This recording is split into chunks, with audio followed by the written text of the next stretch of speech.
వాళ్ళ గొంతు కూడా నొక్కడం. తెలంగాణలో ఇప్పుడు కేసీఆర్ గారు వెళ్ళట్లేదండి, కానీ మరి టీం అంతా వెళ్తున్నారుగా. అంటే కేవలం అసెంబ్లీని ఎగ్గొట్టడానికి అతనంట మళ్ళీ కొత్త విచిత్రమైన వాదన.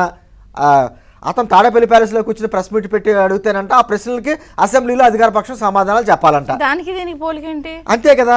అతను గతంలో ఎంపీ అయినప్పుడు ఏ రోజున పార్లమెంట్లో వెళ్ళి మాట్లాడిన దాఖలాలు విజయచంద్ర గారు.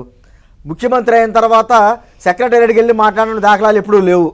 ఈ రోజున ఎమ్మెల్యే అయిన తర్వాత అసెంబ్లీకి వెళ్ళినటువంటి మాటలు లేవు. అంటే అతనికి మాట్లాడే విధానం తెలియదు. ఎక్కడ ఎవరో ఒకరు స్క్రిప్ట్ రాసివ్వాలి, ఇచ్చిన స్క్రిప్ట్ రాసుకుంటా. అర్థం కాలేదండి. ఇవన్నీ ఒక ఎత్తు అయితే ఒక వ్యక్తి గురించి ఎందుకు ఆయన అలా మాట్లాడుతున్నారు? ఎమ్మెల్యేకి తక్కువ, కార్పొరేటర్కి ఎక్కువ అంటే ఒక సీఎంగా చేసిన వ్యక్తికి ఒక వ్యక్తి గురించి అంతలా మాట్లాడటం అంటే విజయచంద్ర గారు మనం అనుకుంటాం, కానీ అంటే సీఎంగా చేసిన వ్యక్తి కదా, మనకు ఉంటుంది అది సీఎం చేసిన వ్యక్తి, పులివెందుల ఎమ్మెల్యే అని చెప్పి మనం గౌరవంగా మాట్లాడతాను. కానీ అతనికి ఏంటంటే మనం గమనించింది ఎప్పుడైనా సరే ఎంతకంటే దిగజారుడు అనుకున్నప్పుడల్లా మన ఒపీనియన్ రాంగ్ అని నిరూపిస్తూ ఉంటాడు ఆయన. ఎందుకంటే ఈ రోజున నిన్న అతను ప్రెస్ మీట్ పెట్టాడు.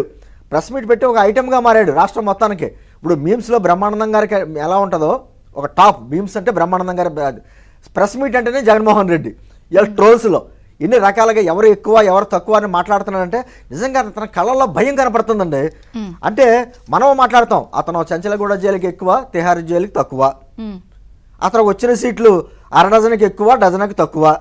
అతను ఎలా మాట్లాడతాడు ఈ రోజున బయటకు వచ్చి? అసలు ఏ విధంగా పవన్ కళ్యాణ్ గారితో పోల్చుకుంటున్నాడు? 4 సంవత్సరాలు ఒకే వ్యక్తి గురించి అన్ని పబ్లిక్ మీటింగ్స్ లో మాట్లాడి గమనించండి, మళ్ళీ అదే వ్యక్తి మీద అంత అక్కసేంటి? అంటే ఎన్నికలకు ముందు తాడేపల్లిగూడెం సభలో కూడా పవన్ కళ్యాణ్ గారు చాలా స్పష్టంగా చెప్పారు, జగన్మోహన్ రెడ్డి నిన్ను భూస్థాపితం చేయకపోతే నా పేరు పవన్ కళ్యాణ్ కాదు, నా పార్టీ జనసేన పార్టీ కాదు అన్నారు ఆయన. ఎక్కడ తగ్గాలో అక్కడ తగ్గారు. కూటమి ఏర్పడడానికి వారు కృషి చేశారు. ఈ రోజున ఈ రాష్ట్ర ప్రభుత్వాన్ని, గత రాష్ట్ర ప్రభుత్వాన్ని పక్కకి పెట్టారు. అది ఆ కసి, కక్ష, భయం అన్నీ ఉన్నాయి అతనికి.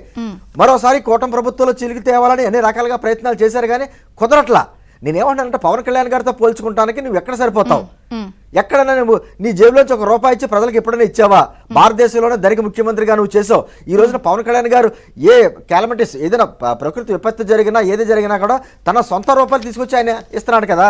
కౌలు రైతులకి దాదాపు 3,000 మంది రైతులకి ఒక్కొక్కరికి ₹1,00,000 చొప్పున ఆయన ఇచ్చారు. అంటే నేను అంటుంది ఈ విధంగా చేతిలోంచి గత 2 సంవత్సరాల క్రితం అనుకుంటా సైనిక